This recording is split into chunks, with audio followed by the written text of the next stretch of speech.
Throne and Liberty is an amazing game. However, there are aspects of the game that at first can be very complex, but don't you worry, we have got everything that you need covered right here. To make sure you have the best start to Throne and Liberty, let's start from the beginning.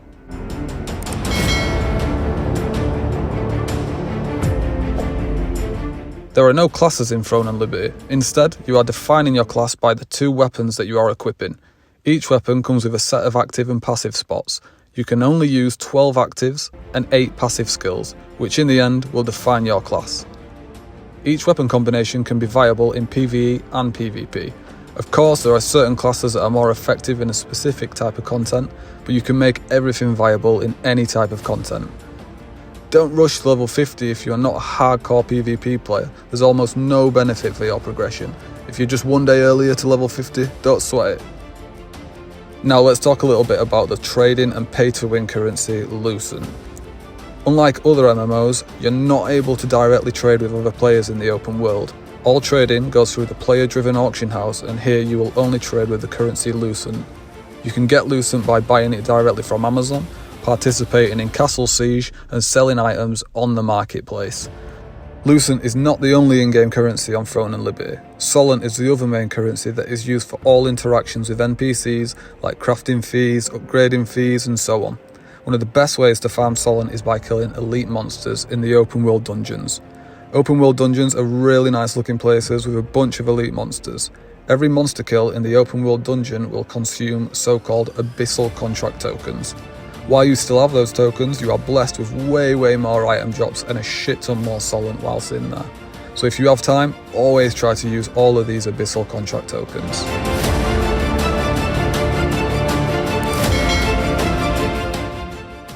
Okay, now let's talk about the main things that you're going to be doing to progress your character. First thing you need to understand is that not all the content will be directly available from Dinging 50. Within the near future, we should have access to new dungeons, and then extending the open world dungeons to deeper floors, which result in higher mobs and, of course, epic loot.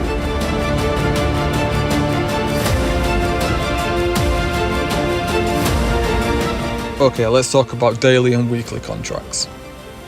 Always be doing your daily contracts. They give you a shitload of useful material for leveling up your gear. Daily contracts are simple kill quests in the open world, and you can get them from contract managers, which can be found in each city. Every day you can do 10 daily contracts, but again, you don't have to do them every day. You can stack them up in a similar way to the dungeon points until you have 60 capped out. Something really important here, make sure to do all of your contracts in the level 50 areas, because they will give you far better quality resources. Equally, you should always do your weekly contracts. Weekly contracts can be bought at the Sunrise Merchant in the cities. You can stack them up as much as you like, and they are also simple kill quests, but in the open world dungeons, which are full of elite monsters. There are always tons of people in these open world dungeons farming these contracts, so don't be afraid to party up for a bit of extra loot.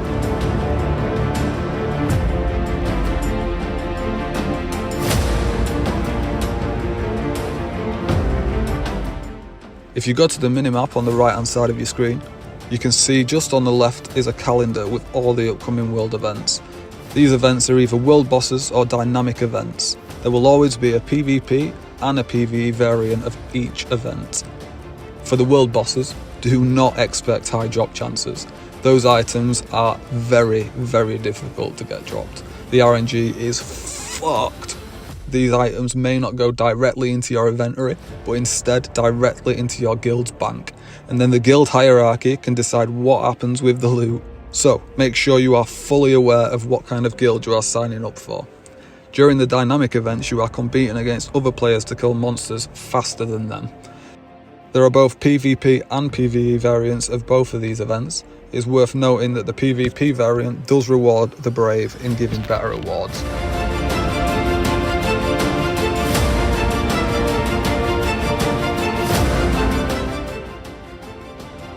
Now we have gone through the main daily content that we want to be ticking off, let's talk about the progression of our character, starting here with the skills. You can upgrade each individual active and passive skill from common to rare all the way to epic.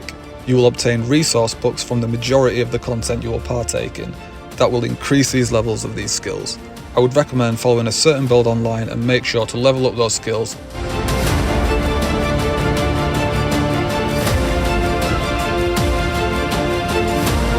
Okay, so leveling from the beginning, there are 4 different types of quality gear.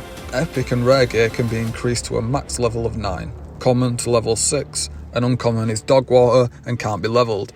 You can level up each gear piece individually. Doing this will increase the stats on the items, increasing your item power and overall stats. For leveling your gear, you will have to craft glowstones. The material for those you will get shit tons through your daily contracts. That's why doing these are so important. Now you can also transfer the experience from one item into another item. So for example, a green item can be transferred into a blue item into an epic one, and so on. You can use the progress on your current item for your new item, but in the process, the old item will be destroyed. If you want to transfer from green into blue or blue into epic, make sure to always level the item to the max level first. The invested experience in the lower quality item has more value, and since you can only transfer once, just try to max out your lower tier first before you are transferring into a higher quality item. Now let's talk about character stats, because you have to understand some key aspects of the game here. There are many different stats. You have base stats, which are your typical strength, dexterity, wisdom and perception, and you also have item specific stats like evasion, hit chance, crit hits, max health, etc. So base stats have powerful thresholds that you want to reach that can boost your character significantly. Make sure to follow a build to ensure you gear towards these thresholds. Additionally, base stats are influencing all of your specific stats like hit chance, crit hit and so on, but also your base damage. Base damage is generally super important because it defines the basis of all your spell attacks, so the spell always multiplies the base damage by a certain factor. If you are not critting, your damage rolls between your minimum and your maximum damage.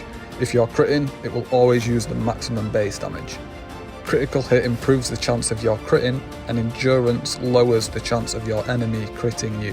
Evasion, on the other hand, lets you dodge a complete spell from an enemy, not only the damage, but also the effect it could have. So whether it be a CC spell or just a debuff or whatever. The most broken stat is heavy attack chance, which gives you a chance to deal double damage. So it just doubles the amount of damage of any spell. This, by the way, also counts for heals. Okay, now let's come to the Amitois. These little ball chuggers are your little followers that automatically heal you during fights. You can visit your Amitoi home and send them out on various expeditions to bring back some useful materials. Make sure that you use this feature.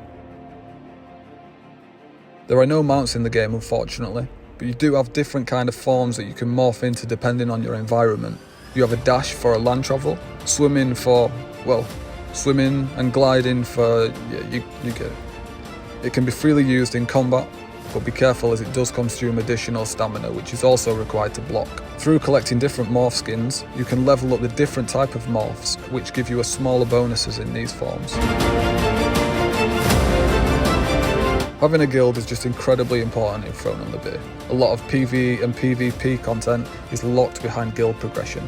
So again, it is important to get in a guild early and help progress to reach these milestones and unlock more content. The guild will help your progression immensely, and if your guild is active in events and around the world, you will get additional loot which will help you tenfold. Guild bosses can be completed, which are the same as world bosses that you encounter in the open world, but you will fight these through your guild base, and only you and your guildies will be able to turn up for a fight. Be sure to know exactly what type of guild you have signed up for, because loot that is dropped in these guild runs will go directly into the control of the guild's hierarchy to distribute fairly. We hope. That's it for these must-know tips to getting started in Throne and Liberty. Feel free to check out the various dungeon guides on my channel, and if you like this video, don't forget to hit that like button and subscribe. See you in the next one.